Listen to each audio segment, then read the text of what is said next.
எப்படிதாப்பா ஜோதி மதிவதனால் ஜாதி மலர் அணிந்து ஆஹா மற்ற வெளியழகு உச்சமில்லாத ரூபி ஆஹா அன்னை நடையாளத்து பின்னல் சடைக்குழுங்க சடைக்குழுங்க இந்த பாரா சபையேறிய பாங்கி நான் வந்தேன். ஆமா என்னுடைய பெயராகப்பட்டதோ கங்கை என்று தெரிந்து கொள்வாய். உன்னுடைய பேர் தான் கங்கை. கங்கை அம்மன். கங்கை உண்மைதான். கங்கை என்றால் சமுத்திரம் நதி. ஓ கங்கை என்றால் தண்ணி சமுத்திர நதி. ஓ ஓ நீங்க தண்ணி எனக்கு சேர்ந்தது.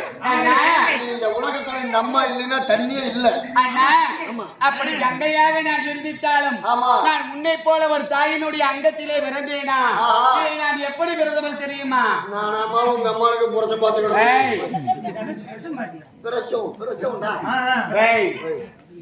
வாய் தப்பா பேசுனேன். உனக்கு எச்சு முழுங்குற பாரு, அந்த எச்சு கூட உனக்கு வராத மாதிரி பண்ணி போடுவேன்.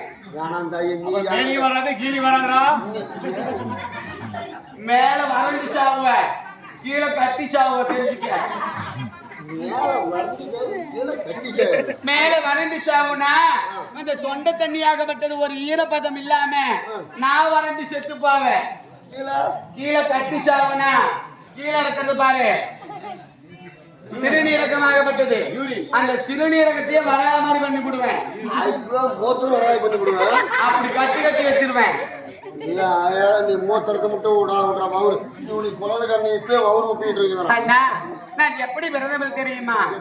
அடியே நான் பருவராஜன் பெற்றேன்.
பர்வத ராஜனுக்கும் மீனாம்பிகை அம்மனுக்கும் மகளாக பிறந்தவங்க கங்கை யமுனை காவேரி சரஸ்வதி வைஷ்ணவி என்று சொல்லக்கூடிய அனைத்து சமுத்திரமும் அதுல இருந்துதான் பிறந்துச்சான். ஓ ஓ கங்கை யமுனை என்று சொல்லக்கூடிய உண்மைதான். அனைத்துமே உங்களால தான் பிறந்தது. உண்மைதான். பர்வத ராஜனுக்கு மீனாம்பிகை அம்மனுக்கும் அப்படி பிறந்திருந்தாலும் 16 வயது மங்கை ஆனவுடனே நீ புள்ள பருவத்துக்கு வந்துட்டான். வந்துட்டேன்னா வயசுக்கு வந்துட்டியா? எனக்கு திருமணமே ஆயிடுச்சு. உன்னை மாலையிட்டு வேலை விட்டாலும் யாரு தெரியுமா? யாரு? அடியே மாலை நல்லா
மாலையிட்ட மன்னவரோ தாலி தரித்த கணவரோ சரியான அதம்பராயா என்ன அதமரே எல்லாம் டான்ஸ் போடுற குப்பு குப்புன்னு சக்தி